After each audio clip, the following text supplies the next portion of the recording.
दोस्तों ये part number 2 है हमारा इंडियन इकोनॉमी क्लास 12th वाले बच्चों के लिए चैप्टर नंबर 1 यूनिट नंबर 6। ये हमारा पार्ट नंबर 2 है। आप लोगों से हाथ जोड़ के रिक्वेस्ट करूंगा पार्ट नंबर 1 जरूर देख कर आना, जिससे कि आपको पार्ट नंबर 2 क्लियर हो जाएगा। मैं पुरानी बातें थोड़ी सी कवर करूंगा, थोड़ा सा मैं रिकैप दूंगा, बाकी आपको पार्ट 1 देख कर आना बहुत ज़्यादा जरूरी है अगर मैं बोल रहा हूँ तो, ठीक है ना। तो पार्ट नंबर 2 में हम लोगों ने काफ़ी कुछ सीखा था। हम लोगों ने लास्ट में ये सीखा था कि ड्यूरिंग द ब्रिटिश रूल, जब ब्रिटिश रूल हमारा आ गया था, जब ब्रिटिश गवर्नमेंट आ गई थी, तब हमारे देश की क्या बुरी हालत, मतलब उन्होंने क्या दशा कर दी थी, और उससे पहले हम लोग कितना खुशी, हम लोग कितने अच्छे तरीके से हम लोग जी रहे थे। अब बात करते हैं, जब ब्रिटिश लोगों ने हमारे इंडिया में कदम रख दिया था तो उससे हमारे इंडिया के लोगों की कितनी इनकम मतलब हो गई थी, पर कैपिटल हमारी इनकम कितनी हो गई थी, और हमारे पूरे देश की इनकम पर क्या प्रभाव पड़ा था। उनके आने से हमारे देश के जितने भी लोग थे उनकी इनकम पे क्या प्रभाव पड़ा था, और हमारे देश के इनकम पे क्या प्रभाव पड़ा था, आपको बताने वाला हूँ मैं। आप यहाँ पर देख सकते हो, आपको मैं एक चीज़ दिखाता हूँ, एक मिनट रुको, एक बार ये सेट हो जाए पूरा एंगल, एक मिनट हो जाओ गाइस, बस एक मिनट बस। यस, आप यहाँ पर देख सकते हो low level of income, national income, मतलब जो भी मतलब पूरे भारत की, दोस्तों इसे बोलते हैं नेशनल इनकम, जो पूरे भारत की इनकम होती है। मान लो पूरे भारत में 10 लोग हैं, मान के चलो पूरे भारत में 10 लोग हैं, तो 10 लोगों ने पूरे साल भर में, 10 लोगों ने पूरे साल भर में, पूरे भारत में 10 लोग हैं, मैं ये कहना चाह रहा हूँ, तो पूरे भारत के लोगों ने पूरे साल भर में कितना पैसा कमाया, वो कितना लोग कमा लेते हैं, उसे बोलते हैं level of national income. Level of national income. एक होती है पर कैपिटा इनकम, ये कैपिटल नहीं है, per capita, capita CAPITA, per capita income. Per capita income मतलब क्या होता है कि आपको दिखाता हूँ मैं यहाँ पर। मान लो पर कैपिटा निकालने के लिए कैसे हम लोग लगाते हैं फॉर्मूला, अगर मान लो मुझे निकालना है पर कैपिटा इनकम, अगर मुझे निकालना है पर कैपिटा इनकम मुझे निकालना है, तो बताओ कैसे निकालूंगा मैं। तो एक काम करूंगा, मैं पूरे देश में लोगों ने कितना पैसा कमाया, पूरे देश में लोगों ने कितना पैसा कमाया, टोटल इनकम, पूरे देश में लोगों ने कितना पैसा कमाया। मान लो कमाए उन लोगों ने, मान लो उन्होंने कमाए 1,00,000 करोड़। हालांकि ये मैं बहुत छोटा सा अमाउंट ले रहा हूँ ये, बट फिर भी मैंने ले लिया 1,00,000 या 10,00,000 करोड़। मान लो पूरे लोगों ने, भारत के लोगों ने 10,00,000 करोड़ रुपए कमाए टोटल इनकम, तो डिवाइड कर दूंगा पूरे भारत में कितने हमारे लोग रहते हैं, टोटल पॉपुलेशन, टोटल पॉपुलेशन से मैं उसको डिवाइड कर दूंगा दोस्तों। तो मेरा क्या निकल कर आ जाएगा कि एक इंसान कितना पैसा कमाता है पूरे साल भर में। टोटल इनकम पूरे देश की डिवाइड बाय पूरे देश में कितने लोग रहते हैं, डिवाइड कर दूंगा, तो जो निकल कर आएगा दोस्तों वो आएगी हमारी पर कैपिटा इनकम। अब बात करते हैं, जब हमारे देश में दोस्तों ब्रिटिश लोगों की एंट्री हो गई थी, ब्रिटिशर्स की एंट्री हो गई थी, तो उस वक्त हमारे इंडिया की जो नेशनल इनकम थी उस पर क्या प्रभाव पड़ा था। और दोस्तों आप यहाँ पर देख सकते हो हमारी जो पर कैपिटा इनकम है उस पर हमारा क्या प्रभाव पड़ा था। The economic condition of a nation can be judged. अगर आपको किसी देश के हालात जानना है कि उसकी कंडीशन कैसे चल रही है, तो आप ना उसका डेटा पता लगा लो। सर डेटा मतलब क्या होता है, डेटा मतलब होता है रिपोर्ट पता लगा लो कि उस देश की नेशनल इनकम कितनी है और उस वाले देश की पर कैपिटा इनकम कितनी है। अगर आप लोग किसी भी देश की ये पता लगा लेते हो कि उसकी नेशनल इनकम कितनी, पूरे साल भर में पूरा देश कितना कमा पाता है और वहाँ के लोग कितना पैसा कमा पा रहे हैं, तो इसके आधार पर हम पता लगा सकते हैं कि उस देश की कंडीशन कैसी होएगी। ठीक है, अब हुआ क्या, आपने देखा था कल वाली वीडियो में, या कह सकते हो पार्ट नंबर 1 में देखा था कि ब्रिटिश की हमारे इंडिया पर नज़र पड़ गई थी। वो इसलिए नज़र पड़ गई थी, उनको लग रहा था कि हमारे इंडिया में जूट बहुत है, कॉटन बहुत है, हमारे देश के लोग, फार्मर्स लोग इतने ज़्यादा खेती बाड़ी करते हैं कि बहुत ज़्यादा प्रोडक्शन कर रहे हैं, तो कुछ ऐसा दिमाग लगाया जाए कि इंडिया को बर्बाद कर दिया जाए और अपने आप को आबाद कर दिया जाए। आबाद मतलब है कि ये काफ़ी ज़्यादा प्रॉस्पेरस हो जाए, बहुत ज़्यादा ग्रोथ में चले जाए और इंडिया को बर्बाद कर देंगे। तो हुआ क्या, ब्रिटिश गवर्नमेंट ने क्या मतलब बहुत सारे अटेम्प्ट करे, अटेम्प्ट मतलब ट्राई करे, बहुत ज़्यादा सिंसियर अटेम्प्ट ट्राई करे कि जाओ पता लगाओ इंडिया की नेशनल इनकम कितनी है, इंडिया की कैपिटल इनकम कितनी है, जाओ। तो ब्रिटिश गवर्नमेंट ने अपने वहाँ के कई सारे लोगों को भेजा, कई सारे लोग क्या मतलब कई जो भी वहाँ के बेस्ट जो भी वैल्यूअर होंगे उनको भेजा और उनको बोला जाओ इंडिया में पता लगाओ कि इंडिया की कितनी, एस्टिमेट पता करके लाओ कि उनकी एस्टिमेटेड पता लगा के आओ कि उनकी इंडिया की इनकम कितनी है नेशनल और उनकी पर कैपिटा इनकम कितनी है। तो काफ़ी सारे लोग गए थे, काफ़ी सारे लोग, जैसे कि आप यहाँ पर देख सकते हो, यहाँ पर काफ़ी लिखा हुआ है, दादा भाई गए थे, विलियम गए थे, उसके बाद VK राव गए थे, RC गए थे, फिंडले गए थे, काफ़ी सारे लोग गए थे। लेकिन दोस्तों ये लोग अच्छे तरीके से एस्टिमेट हमारे भारत के बारे में नहीं लगा पाए थे। लेकिन ब्रिटिश की ओर से एक इंसान ऐसा आया था जिसने ये पता लगा लिया था, मतलब काफ़ी एस्टिमेशन, उसका जो एस्टिमेशन था ना काफ़ी अच्छा, उसका मतलब जज मान लिया गया था कि यार तूने ना सही पता लगाया। बाकी कई सारे लोगों ने पता लगाने की कोशिश करी, जो ब्रिटिश गवर्नमेंट की ओर से जो जज करने आए थे हमारी इंडिया की पर कैपिटा इनकम कितनी है और हमारी इंडिया की नेशनल इनकम कितनी है। लेकिन उनमें से दोस्तों एक ऐसा आया था जिसका नाम क्या था, डॉक्टर राव। डॉक्टर राव, इसको याद रखना आपको, डॉक्टर राव। उसने जो एस्टिमेट लगाया था ना इंडिया के बारे में कि इंडिया की पर कैपिटा इनकम इतनी है, इंडिया की नेशनल इनकम इतनी है, तो दोस्तों ब्रिटिश गवर्नमेंट ने मान लिया था कि जो तूने पता लगाया ना डॉक्टर राव ने, वो मतलब है कि उसको कंसीडर मतलब समझ लिया था कि यार तूने जो बताया ना वो सिग्निफिकेंट है। सिग्निफिकेंट मतलब है कि हाँ तेरी जो बात है ना, डॉक्टर राव की जो बात है, डॉक्टर राव ने जो बता दिया भारत के बारे में, उस पर ब्रिटिश गवर्नमेंट ने प्रायोरिटी दी थी कि यार हाँ यार तू सही बोल रहा है कि तेरी जो जजमेंट है, तेरा जो डाटा है ना, जो तूने पता लगाया इंडिया के बारे में, तूने सही पता लगाया है। तो उसकी बात को मद्देनजर रखते हुए उसने ब्रिटिश गवर्नमेंट ने फैसला इंडिया के बारे में ले लिया था।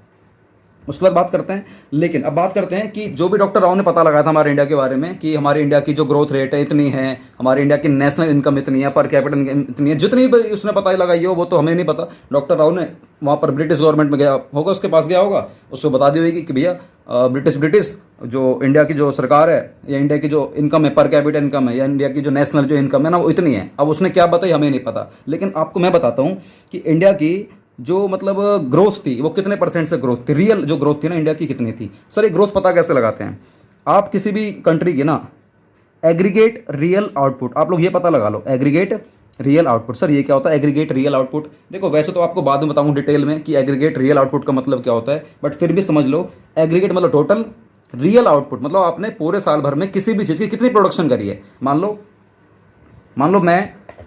लो मैं इस वाले पेन की प्रोडक्शन करता हूँ, तो मेरे पूरे भारत में जितने भी लोग हैं सभी ने मिलकर पूरे भारत ने इस पेन की कितनी प्रोडक्शन करी, इससे बोलते हैं एग्रीगेट रियल आउटपुट। मतलब रियल में आउटपुट कितना निकल कर आया। तो पता है उस वक्त जब ब्रिटिश गवर्नमेंट हुआ करती थी, जिन्होंने हमारे देश पर राज करा हुआ था, उस वक्त जो भी हमारी ग्रोथ हुआ करती थी दोस्तों, वो मात्र हमारी 2% से भी दोस्तों कम की हमारी ग्रोथ थी, लेस देन 2%। सोचो तब हमारा इंडिया का इतना नाम था। तो दोस्तों इस बात को लाइक कर देना वीडियो को यार। मतलब हमारी इंडिया की जो ग्रोथ थी जिस पर ब्रिटिश की नज़र थी, सोचो उस वक्त हमारी जितनी भी हमारी आउटपुट, जितना भी पूरा भारत जितना भी आउटपुट करा करता था, चाहे वो जूट का करा करता था, कॉटन का करा करता था, या किसी भी मतलब हैंडीक्राफ्ट आइटम का करा करता था, या एग्रीकल्चर में जो भी चीज़ें हुआ करती थी दोस्तों, वो 2% से भी कम की ग्रोथ थी। मैं टोटल जीडीपी की, पूरे वर्ल्ड की जितनी भी जीडीपी है उसका 2% से भी कम दोस्तों हमारी ग्रोथ थी। 2% से भी कम मतलब वो उसकी प्रोडक्शन करा करते थे। वो भी कब की बात हो रही है, ये first half of the 20th century. 20th century के भी फर्स्ट हाफ मतलब है कि जैसे कि 1901 से लेकर 1950 तक, तब तक की बात कर रहा है कि जो हमारी जो रियल आउटपुट की जो ग्रोथ थी दोस्तों वो सिर्फ 2% थी। और बात करते हैं हमारी ग्रोथ की, खुद की ग्रोथ की कि भारत के लोगों की कितनी ग्रोथ हो रही थी इस वाले 2% से दोस्तों, वो जो ग्रोथ हो रही थी ना मात्र 0.5% से हो रही थी। इसलिए यहाँ पर बोला गया दोस्तों low level of national income and per capita income. Low level हमारे देश की दोस्तों जो आउटपुट की जो ग्रोथ थी ना वो सिर्फ 2% से भी कम थी। यार सोचो दुनिया में जितनी भी प्रोडक्शन होती है, मान लो पूरे दुनिया में 100% होती है, तो हमारे भारत की 2% से भी कम है उस वक्त ब्रिटिश के टाइम पर। तब 2% से भी कम है, तब सोचो ब्रिटिश लोग हमारे इंडिया पे नजर बनाए बैठे थे। और फिर हम लोगों ने मेहनत करी तो हमारी जो ग्रोथ जो होती जा रही थी ना पर कैपिटा इनकम में या नेशनल इनकम में दोस्तों, बहुत ही धीरे धीरे सो के जा रही थी, जो कि 0.5% थी। मतलब बहुत ही कम ग्रोथ थी, बहुत ही ज़्यादा कम ग्रोथ थी, बट स्टिल कोई बात नहीं, ठीक है।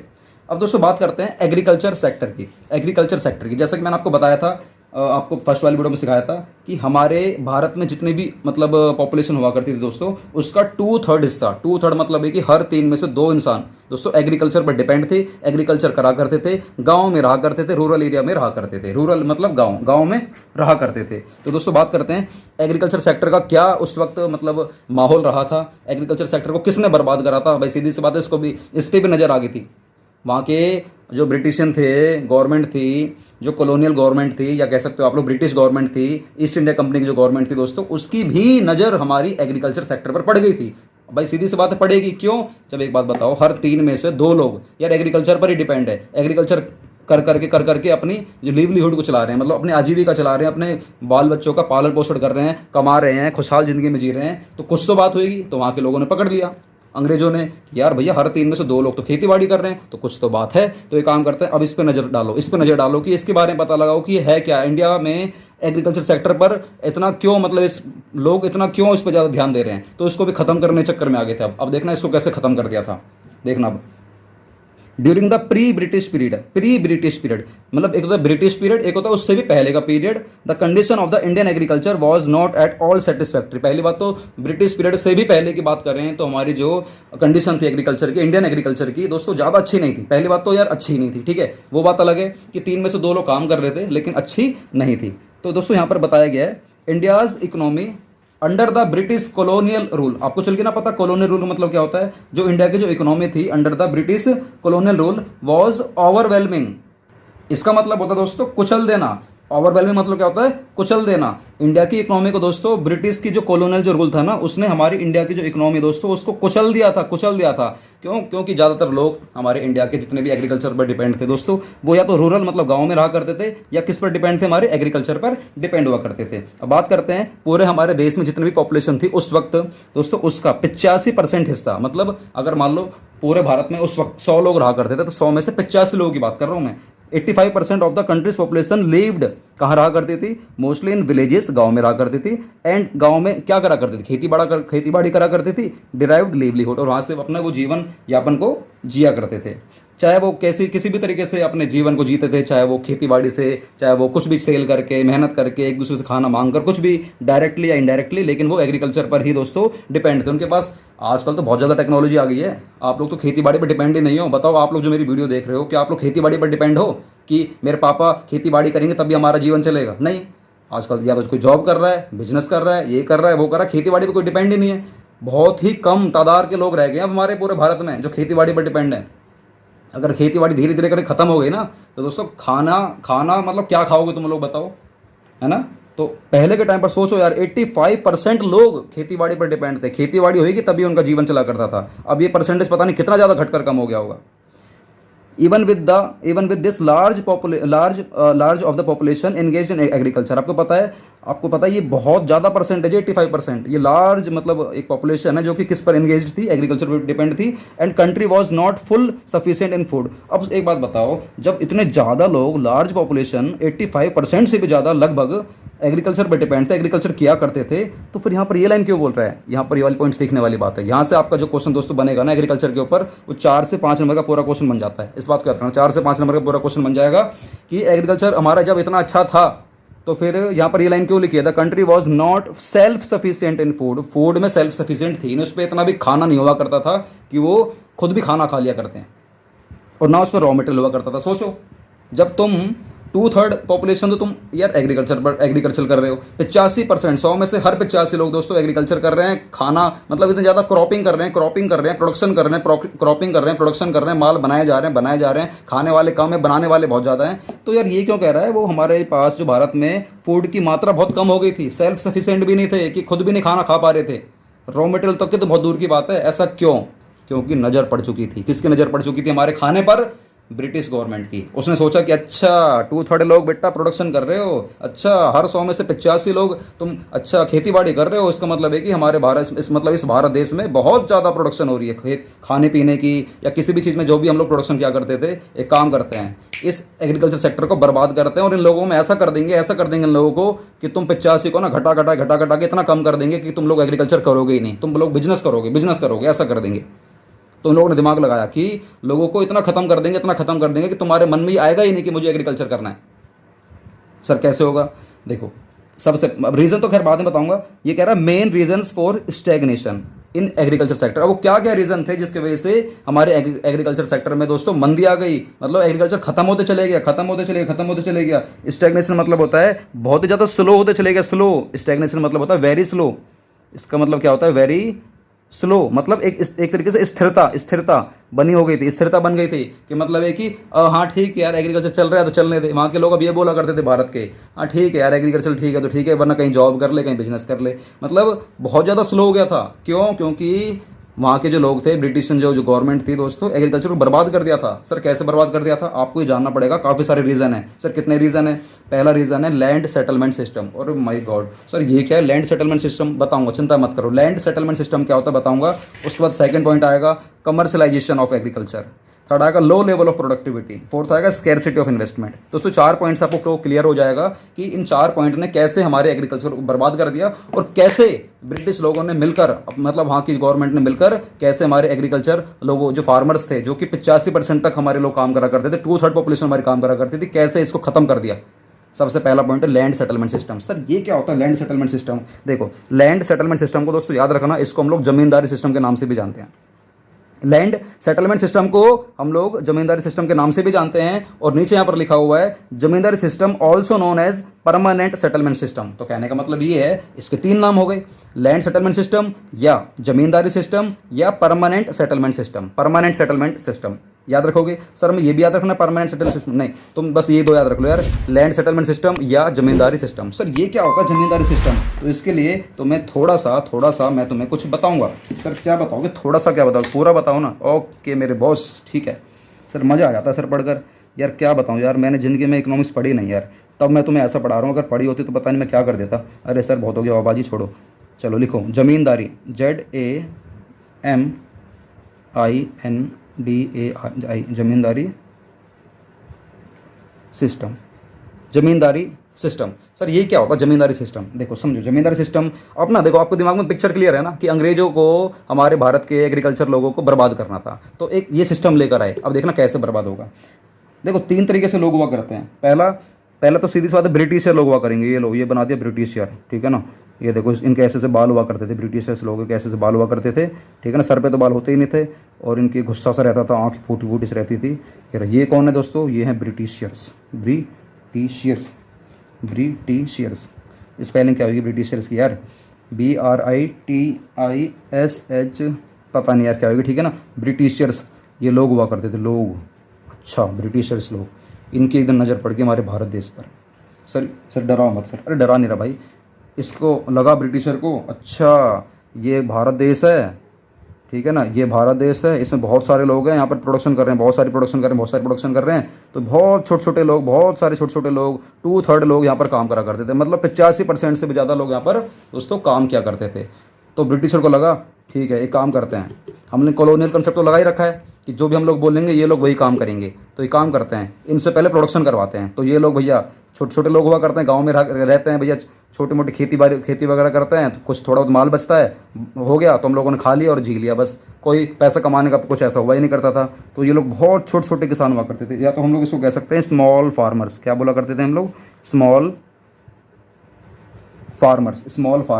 फार्मर्स दोस्तों, फार्मर्स को हम लोग ना पीसेंट्स के नाम से भी जानते हैं, PEASANTS।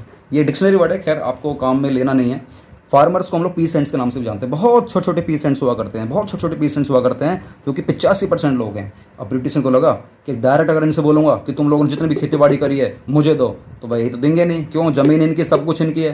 तो एक काम करते हैं, मैं बीच में ना एक इंसान को लेकर आता हूँ, बीच में एक इंसान होगा, ये इंसान ना दल्ला होता, दल्ला। ये इंसान कौन है दोस्तों?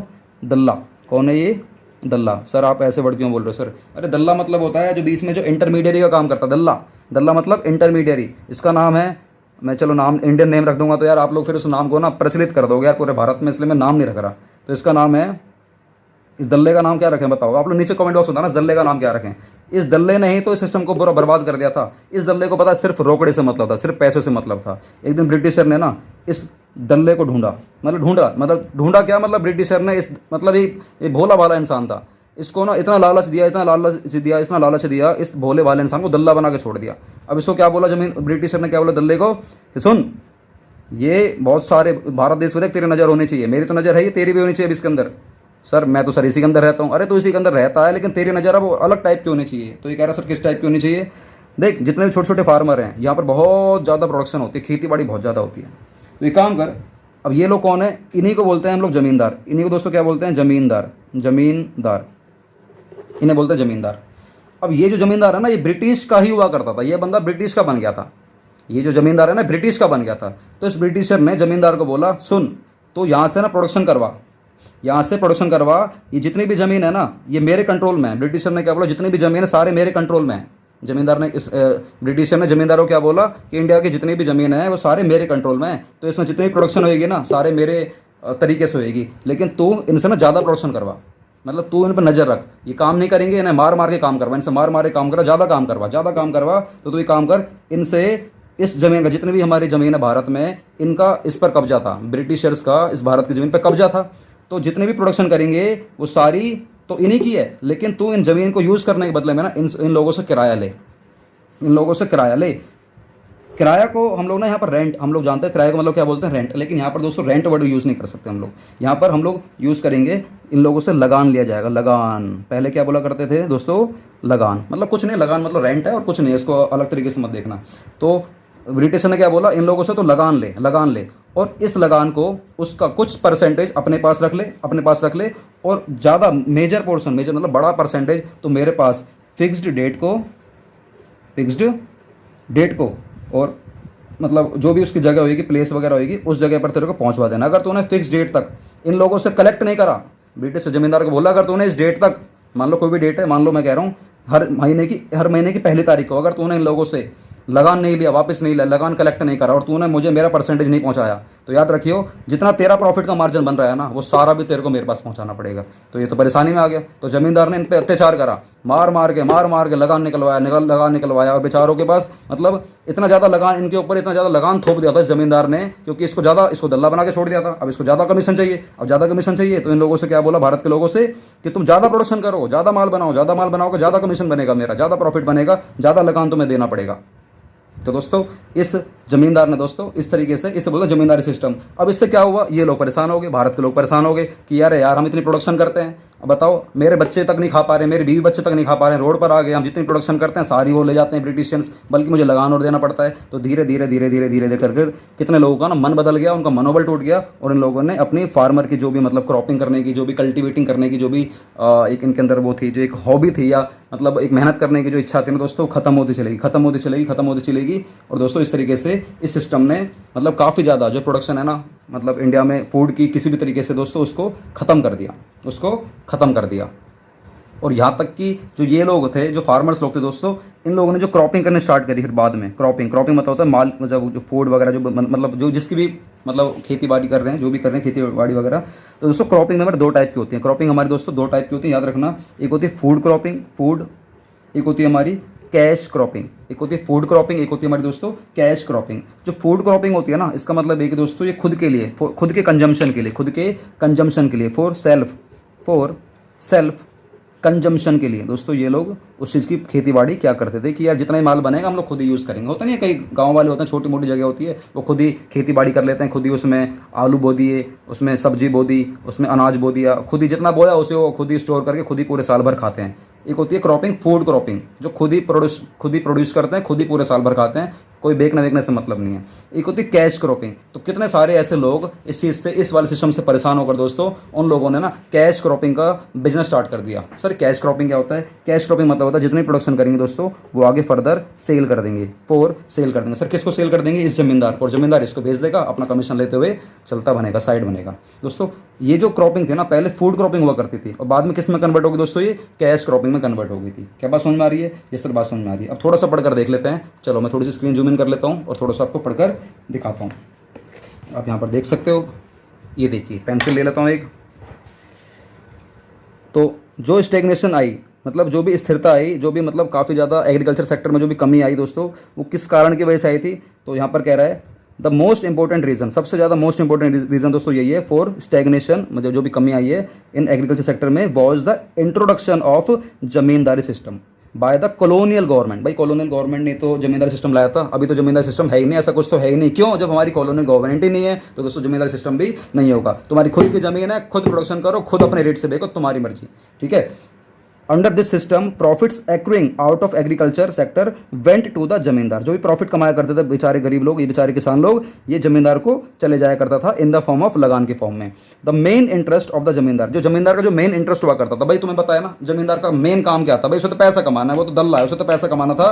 The main interest for the जमींदार वॉज ओनली टू कलेक्ट लगान रिगार्डलेस, उसे कोई फर्क नहीं पड़ता था, उसका काम क्या था? लगान लेगा एग्रीकल्चर लोगों से, जो फार्मर से, इनसे लगान लेगा, regardless of the economic condition of the cultivator. Cultivator मतलब वो जो प्रोडक्शन कर रहा होता है, जो खेती बाड़ी कर रहा होता है, उसकी कंडीशन क्या है, उसकी इकोनॉमिक कंडीशन क्या है, उसकी घर की कंडीशन क्या है, इसको ये भी फ़र्क नहीं पड़ता था। समझ रहे हो क्या कहना चाह रहा हूँ? उसको बिल्कुल ये फ़र्क भी नहीं पड़ता था, उस ज़मींदार को, उस दल्ले को ये फ़र्क नहीं पड़ता था कि भैया मेरा जो ये मेरा कल्टीवेटर है, मेरा जो किसान भाई है, इसकी इकोनॉमिक कंडीशन क्या है, बेचारे पे खाने का भी कुछ बचेगा नहीं बचेगा नहीं, पर उससे तो रेंट लेना था, उससे तो लगान लेना था। अब जमींदार भी क्या करता बेचारा भाई, वो भी दबा हुआ था। किसके बेचारे दबा हुआ था बताओ? दल्ला किसके बेचारे, किसके दबे पैरों तले दबा हुआ था? उस कॉलोनियल गवर्नमेंट के पैरों तले दबा हुआ था। भैया ठीक है, थोड़े से हिंदी के बड़े फिसल जा रहे हैं, कोई दिक्कत नहीं, माफ़ी चाहूँगा।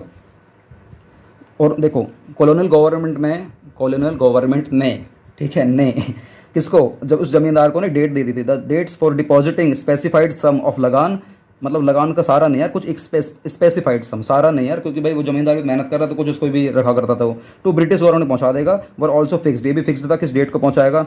फेलिंग, अगर तो फेल हो गया बेटा, नहीं पहुंचाया, विच दर, जो भी जमींदार से वर टू लूज देयर राइट, वो अपने राइट को मतलब छोड़ना पड़ेगा, कि जो भी तेरे को मिलना था ना, जो भी तेरे को लगान मिलना था, जो भी तेरे को परसेंटेज मिला था ना, तेरे को वो छोड़ना पड़ेगा अगर तूने उस डेट तक वो लगान नहीं पहुंचाया तो। किसके पास? जमींदार किसको नहीं पहुंचाएगा? उस कॉलोनियल गवर्नमेंट को, या ब्रिटिश गवर्नमेंट को, या ईस्ट इंडिया कंपनी को। ठीक है, द जमींदार and the colonial government did nothing, उन्होंने, जमींदार ने और कॉलोनियल गवर्नमेंट ने उस कल्टीवेटर के लिए, उस किसान भाई के लिए कुछ करा ही नहीं, डिड नथिंग, कुछ नहीं करा करते थे, to improve the condition of the agriculture की कुछ। भैया तुम्हें, भैया ये लगान दे रहा है, तुम्हें एक रेंट दे रहा है, तुम्हें ये कुछ दे रहा है, कमा कर तुम्हें दे रहा है, तो भैया तुम्हारी जिम्मेदारी क्या बनती है? गवर्नमेंट की और कॉलोनियल गवर्नमेंट की और उस जमींदार की क्या जिम्मेदारी बना करती थी कि इसकी हालात पे थोड़ा सा काम करा जाए। लेकिन ये लोग इतने बेशर्म थे, दल्ला तो इतना बेशर्म था कि भैया इसकी तो दशा, इस बेचारे गरीब किसान की तो दशा देखी नहीं गई, नहीं देखी, मतलब गरीब किसान की दशा देखी नहीं जा रही थी इन लोगों से। समझ रहे हो? तो ये था लैंड सेटलमेंट सिस्टम। थोड़ा सा बात करते हैं जमींदारी सिस्टम के अंदर ये कब मतलब आया था, तो थोड़ा सा आपको बताना चाहता हूँ ये दोस्तों कब आया था। तो ये 1793 को आया था। कौन लेकर आया था सबसे पहले? Lord Cornwallis. ये पता नहीं कैसा लॉर्ड है, कॉर्नवालिस, सबसे पहले इसने इस चीज़ को लेकर आया था। Zamindari system, also known as permanent settlement system, was introduced by lord Cornwallis. ये दोस्तों याद रखना इसको नाम, लॉर्ड कॉर्नवालिस। हालांकि इसका नाम आपको याद रखना पड़ेगा, 1793 डेट आपको याद रखनी पड़ेगी, इस दिन सबसे पहले ये हुआ था। द बेसिक एम क्या था for starting this was to increase the revenue of the colonial government. भाई सीधी सी बात है, इसका एम क्या था कि अपने हम खुद की रेवेन्यू बढ़ाएंगे। ये कुछ 3 पॉइंट लिखे हुए हैं। अंडर द सिस्टम जमींदार स्वर, ये घूम फिर के सारी बातें वही लिखी हैं। अंडर द सिस्टम जमींदार स्वर रिकॉग्नाइज्ड एज द ओनर, जमींदार को ओनर बना दिया गया था उस लैंड का। जितनी भी किसान भाई के पास जमीन थी ना, उस जमींदार को बोल दिया उस कॉलोनियल गवर्नमेंट ने कि तेरी जमीन है, तेरी, अब तेरा पूरा हक है, तू गवर्नमेंट, तू जा किसान भाई से बोल कि मुझे मेरा लगान दे, जिससे कि मैं अपने कॉलोनियल गवर्नमेंट को उस लगान का कुछ हिस्सा पहुंचा दूंगा। मतलब उसको मालिक बना देता उस जमींदार को। Were given the right to collect the rent, मतलब lagaan from the farmers. Thus the zamindar were to function, जमींदार को एक फंक्शन मतलब वही काम करना पड़ता था as a dalla, as a intermediary. दल्ला उसको काम करना पड़ता था बिटवीन द कल्टीवेटर, जो बेचारा किसान भाई है, और बिटवीन द ये दल्ले का बाप ब्रिटिश गवर्नमेंट। ठीक है, this system was based on exploitation. भाई सीधी सी बात है, शोषण करा जा रहा था। ये सिस्टम किस पर बेस्ड था? शोषण पर बेस्ड था। एज जमींदार वर अलाउड, जमींदार को अलाउ करा गया था टू एक्सट्रैक्ट एज मच, मतलब देख रहे हो, एक्सट्रैक्ट मतलब निकाल, एज मच, जितना तेरा बस की उतना निकाल, रेंट और लगान, एज दे विश्ड, जितनी तेरी इच्छा। भाई देख रहे हो विश्ड, इसकी मतलब क्या कहूँ यार, मेरे मुंह से कुछ निकल रहा है। मतलब इस कॉलोनियल गवर्नमेंट ने उस जमींदार को इतना मतलब बेशर्म बना दिया था कि जितनी तेरी इच्छा है ना तो उतना निकाल। अब बेचारा किसान भाई क्या कर ले बताओ, विश्ड और लिखा हुआ है। सो जमींदार इम्पोज्ड एक्स ऑर्बिटेंट। सर ये क्या है इतना भाई वर्ड, एक्स ऑर्बिटेंट? कुछ नहीं, एक्स ऑर्बिटेंट मतलब होता है हद से भी ज़्यादा अधिक। एक्स ऑर्बिटेंट मतलब हद से भी ज़्यादा अधिक उसने लगान लगा दिया फिर जमींदार ने किसान भाई के ऊपर। And the rates of lagaan were so high that farmers were not left, भैया वो दे ही नहीं पाएगा with enough food grains to feed themselves, वो खुद तक नहीं खा पाएगा ना वो दे पाएगा। अब बेचारा किसान भाई क्या करेगा उसको? भाई देखो सीधी सी बात है, गवर्नमेंट डायरेक्ट बात बोल करना किसी चीज़ को खत्म नहीं कर सकती है। वो किसी को परेशान करके तो खत्म कर सकते हैं, लेकिन डायरेक्ट खत्म नहीं कर सकते। आप सोच सकते हो हमारे किसान भाइयों पर कितना अत्याचार हुआ था। This made the farmers economically, अब इससे क्या हुआ, बेचारे किसान भाई जब वो भैया कुछ कमा नहीं पा रहे हैं, अपने बच्चों तक वो मतलब जो भी वो प्रोडक्शन कर रहे हैं उसको बच्चों तक नहीं पहुंचा पा रहे हैं, तो क्या होगा, वो इकोनॉमिकली वीक हो गए और फिजिकली वीक हो गए। भाई कुछ खाएंगे नहीं तो शरीर कैसे काम करेगा उनका? भाई इकोनॉमिकली वीक हो गए, फिजिकली वीक हो गए। जमींदार वर ओनली इंटरेस्टेड, जमींदारी जो दल्ला था ये किस में इंटरेस्ट ले रहा था? सिर्फ इन प्लीजिंग। सर प्लीजिंग क्या होता है? चापलूसी। प्लीजिंग मतलब क्या होता है? चापलूसी में इंटरेस्ट ले रहा था। किसकी चापलूसी में? ब्रिटिश गवर्नमेंट की चापलूसी में। And did nothing to improve the condition of agriculture, कि ये उस एग्रीकल्चर की जो कंडीशन है उसमें कुछ इंप्रूवमेंट नहीं लेकर आएगा। बस उसकी जो जो दल्ले का बाप था, बड़ा दल्ला था, जो बड़ा दल्ला, तो छोटे दल्ले ने बड़े दल्ले की चापलूसी करनी स्टार्ट कर दी और बेचारे हमारे किसान भाई को इतना मतलब इकोनॉमिकली और फिजिकली इतना वीक कर दिया कि हमारी जो दशा है उसकी किसकी एग्रीकल्चर की दोस्तों बिल्कुल ख़त्म कर दी। मैं दोस्तों बहुत गुस्सा आ रहा है, मतलब मैं क्या ही बोलूँ यार, पर क्या करें, मैं खो जा रहा हूँ इसको पढ़ाते पढ़ाते। अब मुझे नहीं पता मैं अच्छा पढ़ा रहा हूँ नहीं पढ़ा रहा हूँ, वो आप लोग नीचे का बताओ कमेंट बॉक्स में। बात करते हैं अगला सेकंड पॉइंट कि देखना अभी जो बड़ा दल्ला था, मतलब जो ब्रिटिश गवर्नमेंट थी दोस्तों, उसने और क्या दिमाग लगाया, कैसे ख़त्म करूँ एग्रीकल्चर को, कैसे ख़त्म करूँ। क्योंकि जो प्रोडक्शन हुआ करती थी वो अल्टीमेट घूम फिर के भाई वो किसान भाई के पास ही रहा करती थी। बस उसको ना लगान देना पड़ता था उस छोटे दल्ले को, मतलब उस किसको, बीच में दल्ला कौन था बताओ बताओ, जमींदार था। तो उस दल्ले को लगान देना पड़ता था। तो जमींदार ने इतना लगान लगा दिया जितनी उसकी इच्छा थी, लेकिन जो फसल थी वो किसान भाई के पास हुआ करती थी। अब हुआ क्या, अब उन्होंने कर दिया कमर्शलाइजेशन ऑफ एग्रीकल्चर। अब क्या कर दिया बड़े दल्ले ने, मतलब ब्रिटिशर गवर्नमेंट ने क्या कर दिया, कमर्शलाइज कर दिया उस एग्रीकल्चर को, कमर्शलाइज कर दिया। इसका मतलब क्या होता है कमर्शलाइजेशन, जिसका व्यापार होगा, जिसका व्यापार होगा, जिसका व्यापार होगा, सिर्फ व्यापार होगा। बेटा तुम खा नहीं पाओगे, तुम खा नहीं पाओगे, तुम्हें खाना भी होगा ना तुम मुझसे पूछ के खाओगे, तुम मुझसे लेकर खाओगे। जितने भी तुम प्रोडक्शन करोगे, जितने भी मतलब जो कॉलोनियल गवर्नमेंट है या जो जमींदार है वो कह रहा है उस किसान भाई से कि तुम जितने भी खेती बाड़ी करोगे ना सारा तुम्हें मुझे देना पड़ेगा और मैं इसकी आगे दूसरे देशों में बिकवाली करूंगा और वहाँ से पैसे कमाऊंगा। भाई सीधी सी बात है यार, जमीन किसानों की बैंड बजानी थी, मतलब जमींदार ने भी बैंड बजानी थी और जमींदार में तो अकल ही नहीं थी। और जो हमारा जो ब्रिटिश गवर्नमेंट है दोस्तों उसको तबाह करना था, बर्बाद करना था, हमारे देश को, हमारे इकोनॉमिक जो कंडीशन थी दोस्तों बिल्कुल तबाह करना था। इस तरीके से तबाह करा था उन्होंने कि बेचारे किसान भाई के पास जो भी थोड़ी बहुत जो उपज बच रही थी, जो भी थोड़ा बहुत मतलब फसल बच रही थी, खान मतलब जो भी प्रोडक्शन हो गई थी उसको भी कमर्शलाइज कर दिया गया था। Commercialisation of agriculture means production of crops. भाई जितनी आपने क्रॉप्स की प्रोडक्शन करी है for sale in the market rather than for self consumption. देख रहे हो आपकी आंखें फट जाएंगी, आपको रोना आ जाएगा इस लाइन से। तुम जितने भी प्रोडक्शन करोगे ना अब वो सीधा सेल होगी मार्केट में, रादर देन, यहाँ पे तुम्हारी ना भाई अगर तुम्हें आंसू नहीं आ रहे ना भाई मेरा पढ़ाने का फिर मजा नहीं है, भाई मेरा गला सूख जा रहा है, तुम्हारी आंखी में से पानी नहीं आ रहा है। For rather than for self consumption, तुम खा नहीं पाओगे। अरे भैया मेरी मेहनत, मैंने पूरे साल मेहनत करी, मैंने प्रोडक्शन करी और मेरे बच्चे ना खा पाए तो भैया किस बात की मेहनत। अब तुम बताओ, तुम खुद बताओ। मैं तो तुम्हें पानी पी रहा हूँ, ये देखो ये पानी का गिलास, मैं तो पानी पी रहा हूँ, मुझे ये बताओ तुम लोग अब ऐसे में क्या बेचारा किसान भाई यार प्रोडक्शन करेगा नहीं करेगा, या उससे हाथ धो बैठेगा या पीछे हट जाएगा, तुम बताओ बताओ भाई, सीधे साधे पीछे हट जाएगा ना यार। During the British rule farmers were given higher price, farmers were given higher price for producing cash crop. अब देखो अब थोड़ा सा ब्रिटिश गवर्नमेंट को लगा कि यार अब तो किसान भाई ना सारे पीछे हट जा रहे हैं, सारे पीछे हट जा रहे हैं, खेती बाड़ी हो ही नहीं रही, खेती बाड़ी हो ही नहीं रही। तो अब किसान भाइयों को ब्रिटिश गवर्नमेंट ने मनाया कि तुम एक काम करो, तुम लोग क्रॉप दो टाइप की होती हैं, मैंने क्या बताया था, एक फूड क्रॉप एक कैश क्रॉप, कि तुम ना फूड क्रॉप मत बनाओ। फूड मतलब होता है कि फूड क्रॉप मतलब होता है तुम जो बनाओगे तुम और तुम्हारा परिवार खाएगा, तुम्हारे मतलब रिश्तेदार खाएंगे। तुम बनाओ कैश क्रॉप, तुम जितना ज़्यादा कैश क्रॉप बनाओगे ना मैं तुम्हें उतना ज़्यादा पैसा दूंगा। अब बताओ तुम लोग, जमींदार ने जैसे ही वाली बात बोली, उस दल्ले ने जैसे बात बोली किसान भाई को, क्योंकि सारे किसान भाई पीछे हट गए थे, भैया हम खेती बाड़ी करेंगे ही नहीं, इतने परेशान हो गए थे इकोनॉमिकली और फिजिकली, सारे वो वीक हो गए थे। तब उसको लगा ब्रिटिश गवर्नमेंट को कि यार ये तो बहुत गलत हो जाएगा अगर ये लोग प्रोडक्शन नहीं करेंगे, तो हमारे कॉन्ट्रैक्ट हो गए हैं बड़े बड़े देशों के साथ। तो उस जमींदार को बोला उस ब्रिटिश गवर्नमेंट ने कि तो एक काम करो, उनको मनाओ और उनसे ये बोल के प्रोडक्शन करो, लेकिन तुम लोग कैश क्रॉप करो, कैश क्रॉप की प्रोडक्शन करो कि तुम जो भी बनाओगे ना तुम मुझे सीधा बेचोगे और हम तुम्हें ना उसका ज़्यादा पैसा देंगे, ज़्यादा पैसा। और तुम्हें पता है पैसा कितनी बुरी बला का नाम है। अब जैसे काफ़ी किसानों के मन में लालच आ कि अच्छा ज़्यादा पैसा देगा तो कोई दिक्कत नहीं, ज़्यादा पैसा देंगे, उस पैसों से हम लोग अपने घर की मतलब जो भी आजीविका है हम लोग उससे चला लेंगे। तो वही हुआ। During the British rule farmers को दिया गया higher price for producing cash crop. ध्यान से दोस्तों, ये फूड क्रॉप नहीं कह रहा, कैश क्रॉप कह रहा है। कैश क्रॉप मतलब जो सेल के लिए होता है, जैसे कि तू ना ज़्यादा कॉटन बना, तू ज़्यादा ना जूट बना, क्योंकि तू ज़्यादा कॉटन बनाएगा ज़्यादा जूट बनाएगा, क्योंकि हमारे भारत देश में ज़्यादा कॉटन और जूट का प्रोडक्शन हुआ करती थी। तो और ये कॉटन और जूट की प्रोडक्शन होनी कम हो गई थी, क्योंकि भाई जब किसान भाई को फ़ायदा नहीं होगा तो क्यों काम करेंगे। तो ब्रिटिश गवर्नमेंट ने बोला कि तुम जब कॉटन की और जूट की भारत में ज़्यादा प्रोडक्शन करते हो और मेरे कॉन्ट्रैक्ट हमारे बड़े बड़े देशों में हो गए हैं, तो ये काम कर ज़्यादा प्रोडक्शन कर, कैश क्रॉप कर, और हम इसको ना बाहर देश में बेचेंगे। और तुम्हें पता है कैश अगर क्रॉप हो रही है और कॉटन और जूट की ज़्यादा मात्रा में प्रोडक्शन हो रही है और बाहर विदेश में बेचा जा रहा है, तो विदेश लोग क्या करेंगे, इस कॉटन का और जूट का क्या करेंगे, बड़े बड़े कपड़े बनाएंगे, बड़े बड़े मॉलों में आ जाएंगे हमारे भारत के और बहुत हाई रेट में बिकेंगे। अब तुम एक बात बताओ, कॉमन सेंस वाली बात है, ब्रिटिश रूल ने क्या बोला किसानों को कि हम तुम्हें हाई प्राइस देंगे, तुम ज़्यादा प्रोडक्शन करो भाई। वो लालच में आ गए कुछ किसान भाई कि ठीक है, ज़्यादा लालच आ गया, पैसा ज़्यादा मिलेगा, तो हम लोगों ने कॉटन की प्रोडक्शन करी, जूट की प्रोडक्शन करी, और हम लोगों ने उस ज़मींदार को दे दिया, और ज़मींदार ने उसको ब्रिटिश गवर्नमेंट को दे दिया, और ब्रिटिश गवर्नमेंट ने बाहर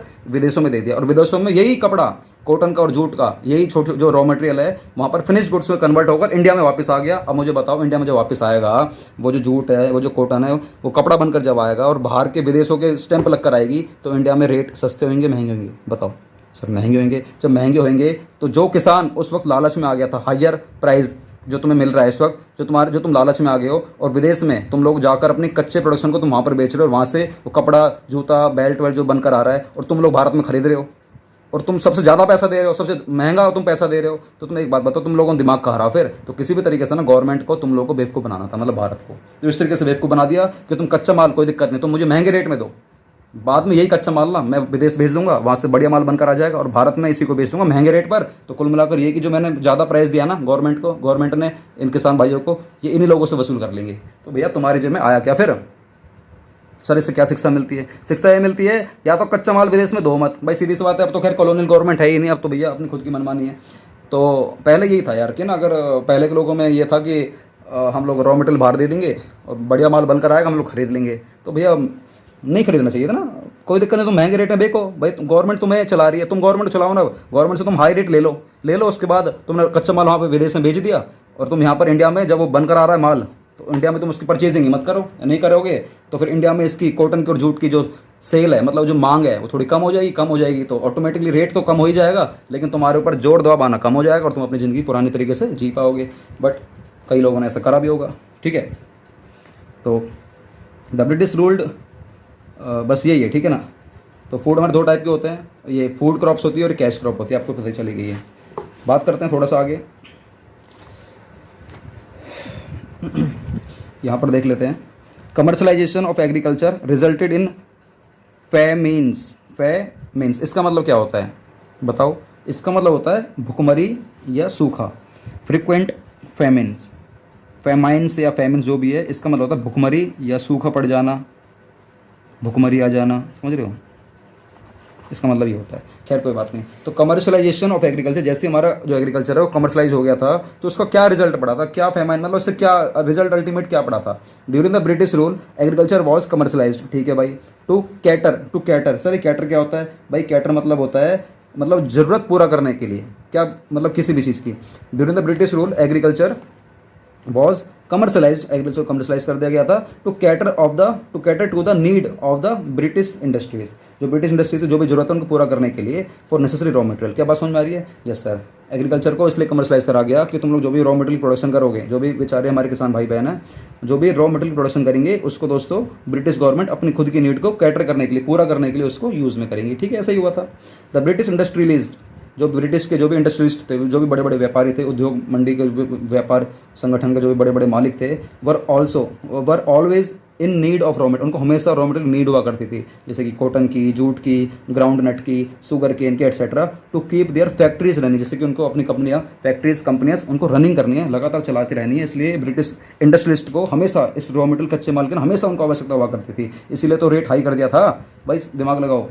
by offering high price the Indian जो भी हमारे पीसेंट्स हैं, पीसेंट मतलब जो भी हमारे किसान भाई बहन हैं, वर अट्रैक्ट, इसी हाई प्राइस की वजह से ना उनको अट्रैक्ट करा गया to production of commercial crops, कि तुम कमर्शियल क्रॉप बनाओ इंस्टीड ऑफ फूड क्रॉप। क्या बात समझ आ रही है? कि तुम फूड क्रॉप नहीं बनाओगे, तुम लोग कमर्शियल क्रॉप बनाओगे, जिससे कि हम लोग बाहर के ब्रिटिश के इंडस्ट्रियलिस्ट को माल बेचेंगे, और उनको बहुत ज़्यादा जरूरत थी किसकी? कॉटन की, जूट की, ग्राउंड नट की, शुगर केन की, और बिना जाने कितनी कितनी सारी चीज़ें जो हमारे भारत में बहुत ज़्यादा हुआ करती थी।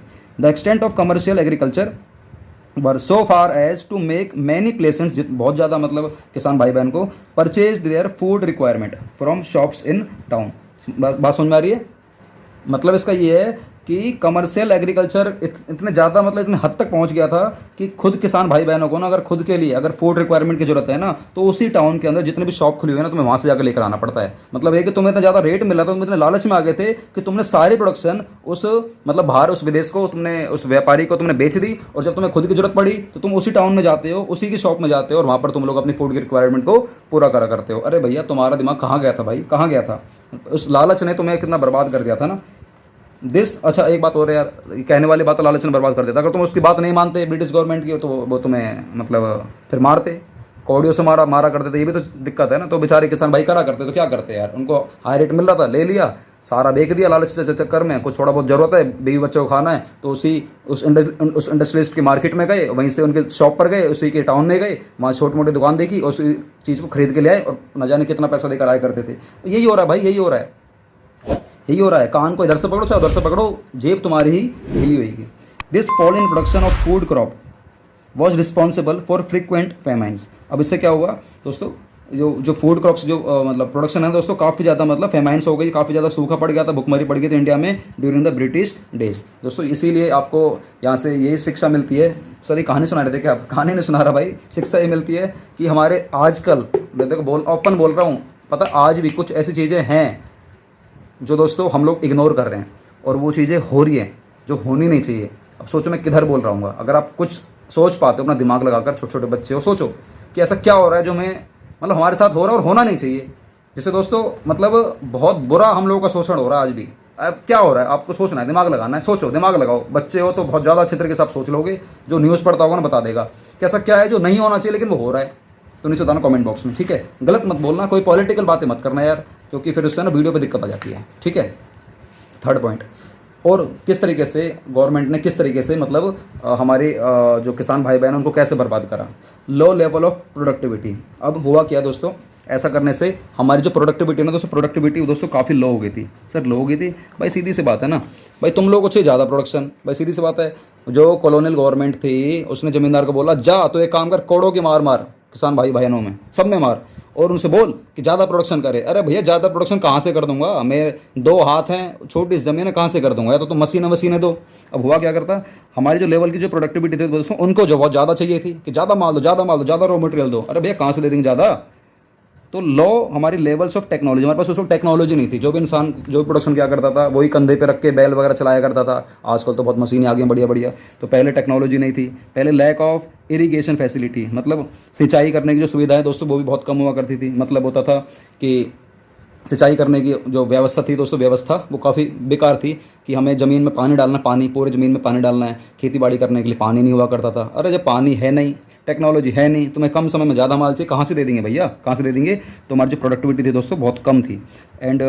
And negligible use of fertiliser, हमारे पास यहाँ तक कि फर्टिलाइजर भी नहीं हुआ करता था। फर्टिलाइजर मतलब होता है खाद वगैरह होती है, काफ़ी अच्छी टाइप की हमारे पास खाद नहीं हुआ करती, जिससे कि हम लोग प्रोडक्शन ज़्यादा नहीं किया करते थे। इससे दोस्तों हुआ क्या था, ब्रिटिश टाइम्स में ना हमारी जो प्रोडक्शन है दोस्तों काफ़ी ज़्यादा फॉल, उसके अंदर काफ़ी ज़्यादा कमी आ गई थी और हमारे देश में सूखा पड़ गया था, भुखमरी पड़ गई थी। उनको ज़्यादा सामान चाहिए, ज़्यादा, उनको कम समय में ज़्यादा प्रोडक्शन चाहिए। अरे भैया छोटी ज़मीन है और जितना टाइम लगता है प्रोडक्शन होने में उतना तो टाइम लगेगा। और आज भी यही हो रहा है। आज चलो ठीक है कॉलोनियल गवर्नमेंट तो नहीं है, आज क्या हो रहा है, तुम्हें ज़्यादा सामान चाहिए, क्यों, खाने वाले लोग इतने हो गए, भारत नंबर 1 पॉपुलेशन में नंबर 1 आ गया है। अब ज़मीन तो नहीं है पूरे भारत में ही, तो इन्हें ज़मीन बढ़ जाएगी, या गवर्नमेंट ऐसा कर देगी, भगवान से हाथ जोड़ेगी भैया ज़मीन बढ़ा दे। ज़मीन कहाँ से बढ़ा देगी सर, अगर अब तुम्हें प्रोडक्शन करनी है उतनी तो ज़मीन पे करोगे, खाने वाले लोग बढ़ते जा रहे हैं, ज़मीन है उतनी है, और जो वो है किसान भाई बहन है वो मतलब कम होते जा रहे हैं। तो दोस्तों इससे क्या होगा, सूखा पड़ जाएगा, भुखमरी पड़ जाएगी, खाने पीने का रेट बढ़ जाएगा, और अगर तुम्हें कम समय में ज़्यादा माल चाहिए तो फिर वही इंजेक्शन से माल आने लग जाएगा। अब बताओ ये चीज़ हो रही नहीं हो रही है सर, यही हो रही है। तो भैया होगा, इसको भी ऐसे ही आप लोग सोचो और दिमाग लगाओ कि ऐसी क्या चीज़ें जो नहीं होनी चाहिए लेकिन हो रही हैं। तो नीचे कमेंट बॉक्स में लिखना है, ठीक है। द कल्टिवेटर, जो मतलब किसान भाई बहन है, कल्टिवेटर मतलब किसान जो कल्टिवेट करता, जो मतलब प्रोडक्शन करता है, हैड नीदर द मीन्स, उसके पास ना तो कोई साधन था, nor any incentive to invest in agriculture, और ना ही उस पर इतना पैसा था कि वो उसमें इन्वेस्ट करके उस ज़मीन को खरीद सके, या वो ज़्यादा मशीन वगैरह खरीद सके, या उस पर कोई साधन वगैरह था नहीं। भैया प्रोडक्टिविटी काफ़ी किसान की ना इतनी ज़्यादा कम हो गई थी, इस वक्त इतनी ज़्यादा कम हो गई थी, क्यों, प्रेशर बहुत ज़्यादा आ रहा था कॉलोनियल गवर्नमेंट का, और माल बना और माल बना और माल बना। अरे भैया कहाँ से बना दूंगा, भैया कहाँ से बना दूंगा, मेरे पास कोई साधन नहीं है, मेरे पास पैसा नहीं है, मैं पैसा लगा दूँ कि मेरे पास कोई फर्टिलाइजर, अच्छा वाला फर्टिलाइजर ले आऊँगा, मेरे पास अच्छा इरीगेशन कर दूंगा, पानी वानी कहीं से आ जाएगा, वहाँ की गवर्नमेंट से बात कर लूँगा, मुझे पानी की मतलब फैसिलिटी दी जाए तो मैं ज़्यादा जल्दी माल बनाऊंगा, ज़्यादा जल्दी प्रोडक्शन करूंगा। ऐसा कुछ था ही नहीं। The zamindar had no roots in the village, जो जमींदार था उसकी कोई मतलब खुद की मतलब कोई ताकत नहीं थी उसके अंदर। While the British rule spent little on agriculture, जो जमींदार था उसकी खुद की औकात नहीं थी, उसमें विलेज में वहाँ के जमींदारों के लिए कुछ वहाँ के गवर्नमेंट वहाँ के जो किसान भाई बहन उनके लिए कुछ करे, लेकिन जो ब्रिटिश रूल था वो स्पेंड करा करते थे बहुत ही लिटल ऑन एग्रीकल्चर पे, टेक्निकल पे, या मास एजुकेशन। मास एजुकेशन मतलब होता है कि एजुकेशन को बढ़ाया जाए, एजुकेशन को बढ़ावा दो। अरे भैया एजुकेशन को बढ़ावा दे दोगे तो किसान भाई बहन समझ जाएंगे, पढ़ लिख जाएंगे तो भैया वो फिर खेती बाड़ी करेंगे ही नहीं, वो तो बिजनेस करेंगे, वो तो व्यापार करेंगे। इसलिए मास एजुकेशन पर बहुत ही कम खर्चा करा करते था। वो जो ब्रिटिश गवर्नमेंट थी एग्रीकल्चर पे बहुत कम खर्चा करा करता था, टेक्निकल चीज़ों पे बहुत कम खर्चा करा करता था, और एजुकेशन तो दिया ही नहीं करता था। तो दोस्तों वहाँ के लोग पढ़े लिखे थे ही नहीं। तो दोस्तों देख रहे हो कैसे मतलब उन लोगों ने कैसे हमारे पे शोषण करा है। All this made it difficult to introduce modern technology. इससे बहुत ज़्यादा दिक्कत हुई। आज की जो टेक्नोलॉजी आप लोग जो देख पा रहे हो दोस्तों, ऐसे आने में बहुत ज़्यादा दिक्कतों का सामना करना पड़ा, और धीरे धीरे जो लो प्रोडक्टिविटी दोस्तों बढ़ती चली गई। बात करते हैं लास्ट पॉइंट की, स्कार्सिटी ऑफ इन्वेस्टमेंट। सर ये क्या होता है? इसमें आपको करा चुका हूँ। हमारे पास इन्वेस्टमेंट करने की ना बहुत ज़्यादा स्कैरसिटी थी। सर स्कैरसिटी क्या होता है? स्कैरसिटी मतलब होता है कमी। हमारे पास बहुत ज़्यादा कमी थी कि हम लोग इन्वेस्टमेंट नहीं कर सकते थे। यार हम लोग अगर इन्वेस्टमेंट ही नहीं करेंगे, हमारे पास पैसा ही नहीं कुछ इन्वेस्ट करने के लिए, कुछ लगाने के लिए, तो प्रोडक्शन तो भैया जितने तुम कर पा रहे हो उतने तो करोगे, अपने आप से तो बढ़ा नहीं लोगे। तो लिखा है India's agriculture was facing scarcity of investment. India के जो एग्रीकल्चर के जो लोग थे, गाँव के जो भी हमारे भाई बहन थे, वो स्कैरसिटी फेस कर रहे थे, है ना। तो मतलब फ्लड कंट्रोल, मतलब जैसे कोई फ्लड वगैरह आ जाया करता था उनके पास, वो कंट्रोल नहीं करा पड़ते थे, बहुत ही सूखा पड़ जाया करता था, ड्रेनेज वगैरह हो जाया करता था। Although some farmers changed their cropping pattern. उन्होंने फिर अपने क्रॉपिंग पैटर्न को दोस्तों चेंज करा, फ्रॉम फूड क्रॉप से कमर्शियल क्रॉप पे आ गए थे। भाई सीधी सी बात है, उनके पास पैसा नहीं है तो वो जो क्रॉपिंग करा करते थे, क्रॉपिंग मतलब जो भी फसल की जो भी मतलब उगाई क्या करते थे, बुआई क्या करते थे, उस क्रॉपिंग पैटर्न को दोस्तों उन्होंने चेंज कर दिया कि वो फूड क्रॉप नहीं करेंगे, मतलब माल बनाकर वो खुद नहीं खाएंगे, अपने बीवी बच्चों को नहीं देंगे, वो सीधा आगे कमर्शियल क्रॉप मतलब सीधा आगे बेच देंगे। A large section of tenants, मतलब टीनेंट्स मतलब वही जो ज़मीन पर जो काम कर रहे ज़मींदार भाई, बहुत ज़्यादा लोग, स्मॉल फार्मर्स और शॉप क्रॉपर्स। सर ये क्या होता है? शेयर क्रॉपर क्या होता है? शेयर क्रॉपर क्या होता है आपको बताऊंगा, अभी थोड़ा सा एक कॉपी में बताऊंगा। ये जो जितने भी लोग थे, बहुत ज़्यादा लोग जितने भी एग्रीकल्चर किया करते थे, स्मॉल फार्मर या share cropper, neither had resources, इनके पास ना तो रिसोर्स था, ना कोई टेक्नोलॉजी थी, nor had incentive to invest in the agriculture. ना ही उनका ऐसा कुछ मन था कि उनको एग्रीकल्चर में पैसा लगाना। क्यों भाई? उनकी इच्छा तक खत्म कर दी थी, तो क्यों पैसा लगाएंगे? थोड़ा बहुत होगा भी, अपने बीवी बच्चों के लिए रखेंगे, कल को कुछ हारी बीमारी हो जाए तो उसको भी बचा के रखना है ना। अब सर ये क्या था? Share cropper. तो आप यहाँ पर लिख लीजिए, लिखना क्या मतलब समझ लीजिए। शेयर क्रॉपर क्या होता है? कुछ अब ये सिस्टम को देखते हुए कुछ ऐसे भी भारत में कुछ ऐसे भी किसान भाई बहन थे, उनके पास ना ज़मीन नहीं हुआ करती थी, लेकिन उनका मन था अच्छा कि अगर प्रोडक्शन करूंगा तो जो ब्रिटिश शेयर है उसने ये बोल दिया है कि यहाँ के लोगों को, गवर्नमेंट ने यहाँ के बोल दिया कि मतलब इसके लोगों को, भारत के लोगों को ना ज़्यादा हाई रेट पे यहाँ की प्रोडक्शन खरीदो, हाई रेट पे खरीदो। क्यों? क्योंकि इसका कॉन्ट्रैक्ट ब्रिटिश का आगे बड़े बड़े इंडस्ट्रिस्ट से हमारा इसका कॉन्ट्रैक्ट हो गया था और इसको ज़्यादा पैसा मिल रहा होगा और उसमें से कुछ इसको दे रहा था। तो इसलिए बोला ब्रिटिशर ने यहाँ की किसान भाई बहनों को कि तुम अगर प्रोडक्शन, मान लो प्रोडक्शन करना चाहते हो और तुम्हारे पास ज़मीन नहीं है, तो मैं तुम्हें ज़मीन मुहैया कराऊंगा। मुहैया मतलब होता है मैं तुम्हें ज़मीन दिलाऊंगा, बस तुम्हें उसका रेंट तुम्हें मुझे देना होगा। क्या बात समझ में आ रही है? तो क्या होता है शेयर क्रॉपिंग? क्या होता है?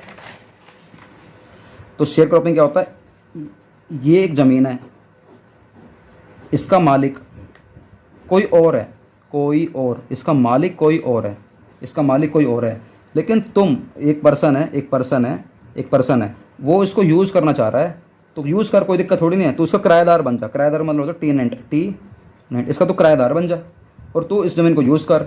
बदले में दोस्तों इन रिटर्न में क्या होगा, मतलब इसको पैसा नहीं देना। इस बार क्या बोला है जो कॉलोनियल गवर्नमेंट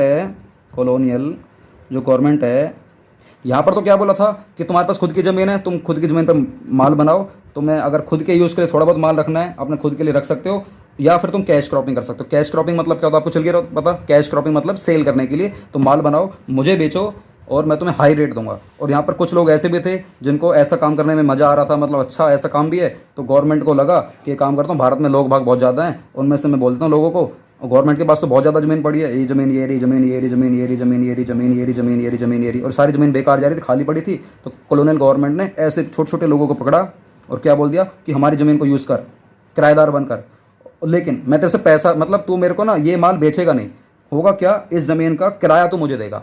अब इनको लग रहा होगा पैसा देना होगा, पैसा नहीं देना।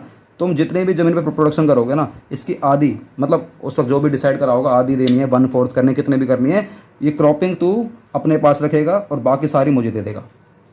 और ऐसा ना आज भी हो रहा है, तुम्हें पता है हमारी जो भाभी हैं, हम मतलब ऐसे कितने लोग हैं जो गाँव में जाकर पहले रहा करते थे, वहाँ पर उनकी ज़मीन है और अब शहर में आकर शिफ्ट हो गए हैं, उनकी ज़मीन खाली पड़ी है, तो उन्होंने ना वहाँ के जो ज़मींदार लोग हैं उनको बोल दिया कि तुम हमारी ज़मीन का इस्तेमाल कर लो, जो भी क्रॉपिंग व्रॉपिंग करोगे तुम खुद करो, 3/4 हिस्सा तुम लोग खुद रख लेना और 1/4 आप या तो क्रॉपिंग मेरे घर पहुँचवा देना या इसका पैसा मुझे दे देना। ऐसा आज भी हो रहा है दोस्तों, ऐसा आज भी हो रहा है। तो ऐसे कितने सारी ज़मीन गवर्नमेंट ने इन लोगों के नाम डाल दी। नाम मतलब ये कि जो ज़मीन का मालिक नहीं बनाया, कि यूज़ करने के लिए दे दिया, तुम यूज़ करो कोई दिक्कत नहीं दोस्तों। इसे बोलते हैं शेयर क्रॉपर्स, इसे बोलते हैं share SHARE croppers, CROPPERS। Share cropper कौन? ये वो इंसान है जिनको ज़मीन मुहैया कराई जाती है, दिलाई जाती है और वो यूज़ करते हैं और मेहनत करते हैं। ये खुद ही लोग मेहनत करेंगे, गवर्नमेंट का काम सिर्फ ये है ज़मीन देगा, खाली बंजर ज़मीन देगा और कुछ नहीं करेगा। अब तेरा काम है, तू बीज लेकर आ, तू मेहनत कर, तू पानी लेकर आ, तू ये कर, तू मेहनत कर, तू डूब, चाहे फसल गोरो कर, कुछ भी कर, 3/4 हिस्सा मैं ले जाऊँगा, मतलब 3/4 हिस्सा तू ले जाइए और जो मेहनत करेगा और बाकी 1/4 हिस्सा उसको गवर्नमेंट को दे दियो। तो ऐसे गवर्नमेंट ने अपनी ज़मीनों का इस्तेमाल करा और इन लोगों का इस्तेमाल करा था। खैर इस्तेमाल किया, वो तो चलो मेहनत कर रहे हैं तो इनको इनका हिस्सा भी मिल रहा था, उसमें तो कोई दिक्कत वाली बात नहीं है। तो दोस्तों इस तरीके से मतलब ये लोग जो इन्वेस्टमेंट नहीं करा करते थे, इन लोगों के लिए ज़मीन मुहैया कराई गई, जो कि स्कैरसिटी ऑफ इन्वेस्टमेंट थी। जिनके लिए स्कैरसिटी ऑफ इन्वेस्टमेंट थी, जो पैसा इन्वेस्ट नहीं करा करते थे, तो गवर्नमेंट ने इनको ज़मीन भी उपलब्ध कराई थी, क्योंकि तुम इस पर इस्तेमाल करो, मेहनत करो और ज़्यादा हिस्सा गवर्नमेंट को जाना पड़ता था। अभी क्या है कि ज़्यादा हिस्सा गवर्नमेंट को नहीं जाता, अब खुद की ज़मीन है, इंसान की ज़मीन है और इंसान खरीदने वाला, गवर्नमेंट का कोई चक्कर ही नहीं है। तो ठीक है दोस्तों, बहुत सारी चीज़ें बदली गई हैं। और एक यहाँ पर देख लेते हैं, छोटा सा एक पॉइंट और रह गया। आपको चलिए पता शेयर क्रॉपिंग क्या होता है? शेयर क्रॉपिंग मतलब वही ज़मीन मतलब दिलाई जाती है और तुम उसको यूज़ करो और छोटा सा हिस्सा मतलब मेरे पास दे देना। शेयर क्रॉपिंग, इसे बोलते हैं शेयर क्रॉपिंग। और जो यूज़ कर रहा होता है उसे बोलते हैं शेयर क्रॉपर, उसे क्या बोलते हैं? Share cropper. ठीक है, थोड़ा सा पढ़ लेते हैं, बस ये वाला छोटा सा पॉइंट रह गया, फिर हम लोग 1.4 यूनिट पर पहुँच जाएंगे। Adverse effect of partition. अब जब इसका एडवर्स इफेक्ट पड़ा, अब हुआ क्या, मान लो देश आज़ाद हो गया 15 अगस्त 1995 को, सॉरी 15 अगस्त 1947 को मेरा 15 अगस्त 1995 निकल गया, चिंता मत करो, मैं इसको एडिट नहीं करूँगा, इसको अपलोड कर दूंगा। ठीक है, 15 अगस्त 1947 को दोस्तों हमारा देश आज़ाद हो गया था। अब हुआ क्या दोस्तों, इससे ना एडवर्स इफेक्ट पड़ गया था हमारे देश की कुछ जगह पर। अब एक बात बताओ यार, पूरा देश है, पूरा एक देश है, अब जब इसका पार्टीशन होगा, आधा आधा बंटवारा होगा, आधा पाकिस्तान ले गया, आधा हम ले गए, आधा पाकिस्तान और आधा हम ले गए, तो भैया उस ज़मीन में कुछ ज़मीन ऐसी भी होंगी जहाँ पर बहुत अच्छी फसलें हुआ करती हैं और कुछ ऐसी भी होंगी जहाँ पर ज़मीनें पे फसलें ही नहीं हुआ करती हैं। जहाँ पर भारत के आधे हिस्से में जहाँ पर मतलब जब इसका पूरा इसका पार्टीशन हो रहा था, जब बंटवारा हो रहा था, तो दोस्तों जो आधा हिस्सा था जहाँ पर अच्छी प्रोडक्शन हुआ करती थी, जो बहुत उपजाऊ जगह थी, जहाँ पर बहुत अच्छी अच्छी फसलें हुआ करती थी दोस्तों, वो सारा हिस्सा ना पाकिस्तान ले गया, वो सारा हिस्सा पाकिस्तान ले गया था, जिसे बोलते हैं आज के डेट में बांग्लादेश। क्या बोलते हैं उसको? बांग्लादेश मतलब ईस्ट पाकिस्तान। क्या बोलते हैं उसको? ईस्ट पाकिस्तान। वो हिस्सा जो बढ़िया वाली जो फसल वाली जगह थी ना दोस्तों, वो बांग्लादेश ले गया था, और जो बेकार जगह थी दोस्तों वो इंडिया को छोड़ गया था। सोचो, अरे भैया कहाँ कहाँ तक दबेंगे हम लोग, कहाँ कहाँ तक दबेंगे, सारी बेकार जगह तुमने हमें दे दी। लेकिन फिर भी हम लोगों ने हार नहीं मानी, हम लोगों ने बहुत मेहनत करी, इतनी मेहनत करी कि दोस्तों आज हम लोग सक्षम हैं। India's agriculture production received a further setback. उसने एक ज़्यादा सेटबैक और देखा due to the country's partition at the time of independence. जब हमारा देश आज़ाद हुआ था 15 अगस्त 1947। ठीक है, इस बार गलती नहीं, अभी भी 95 बोलने वाला था, पता नहीं क्यों याद आ रहा है। वो इसलिए याद आ रहा है क्योंकि मेरी जो डेट ऑफ बर्थ है दोस्तों 15 अगस्त 1995 है, तो बार बार ना मेरे मुँह से ये डेट निकल जाती है 15 अगस्त 1995, लेकिन 15 अगस्त 1947 ये हमारी डेट है जो कि भारत के इंडिपेंडेंस की है। तो क्या हुआ, अ सीजेबल पोर्सन, सीज मतलब जो जब्त कर लेते हैं, seizable portion of the undivided country. जब हमारा देश डिवाइड नहीं हुआ था तो उसका जो सीजेबल पोर्सन है, हाईली इरीगेटेड, बाप रे बाप, highly irrigated and fertile land went to Pakistan. क्या बात समझ में आ रही है? जो हाईली दोस्तों, जो हाईली इरीगेटेड थी, जो हाईली फर्टाइल थी ना दोस्तों, वो किसके पास चली गई थी? पाकिस्तान के पास चली गई थी। Almost the whole of the jute producing, जो भी हमारे पास लगभग जितनी भी पूरे भारत में उस वक्त जूट की जो प्रोडक्शन हुआ करती थी, जो जितना भी एरिया था ना, become a part of east Pakistan का पार्ट बन गया था, क्योंकि आज हम लोग जिसको टेक्निकली बांग्लादेश के नाम से जानते हैं। इंडियाज जूट गुड्स जो जूट की जो इंडस्ट्री थी दोस्तों, which had enjoyed a world monopoly so far. और आज तक ना जो बांग्लादेश है वो जूट की ना मोनोपोली कर रहा है, आज तक मोनोपोली कर रहा है, मतलब अकेला सिंगल सेलर है बांग्लादेश। और किसकी वजह से बैठा हुआ है बताओ आप लोग, नीचे बताना कमेंट बॉक्स में कि बांग्लादेश आज जूट का सबसे बड़ा व्यापारी है, सबसे बड़ा अगर सेलर है, सबसे बड़ा अगर इंडस्ट्री उसकी है, अगर मोनोपोली करके बैठा है आज तक, और हम लोग आज सफ़र कर रहे हैं उस जूट के उस रॉ मटेरियल से। दोस्तों किसकी वजह से? नीचे बताना कमेंट बॉक्स में। बांग्लादेश को हमारा एहसान बोलना चाहिए या नहीं बोलना चाहिए? हमारे जितने भी किसान भाई बहन हैं जो इतने सफ़र्ड हुए हैं, हैवीली सफ़र्ड हुए हैं for the lack of raw material. तो दोस्तों ये रहा हमारा आज का पार्ट नंबर 2। दोस्तों बहुत मैंने जान लगा दी पार्ट नंबर 2 पढ़ाने में। और दोस्तों इकोनॉमिक्स यार पढ़ाऊंगा तो इसी तरीके से पढ़ाऊंगा, नहीं तो नहीं पढ़ाऊंगा। 100 बात की एक बात। वीडियो अच्छी लगी वीडियो के यार लाइक तो मेरा भैया, अब भी तुम सोचोगे तो फिर तुम्हारी भैया वो फिर तुम्हारी इतनी बड़ी कमी मानी जाएगी, ठीक है। अब भी अगर सोचोगे तो अब पार्ट नंबर 3 जब भी आएगा, जब दोस्तों आप इस वाली वीडियो पे कम से कम भी नहीं तो 20 लाइक्स दोगे, 20 बस, ज़्यादा नहीं, 20 लाइक्स मैं मांग रहा हूँ आप लोगों से। और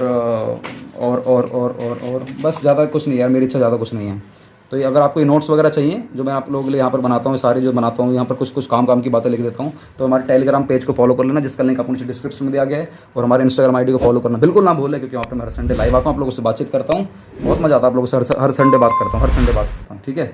चलो मिलते हैं नई वीडियो के साथ। वंदे मातरम, जय हिंद।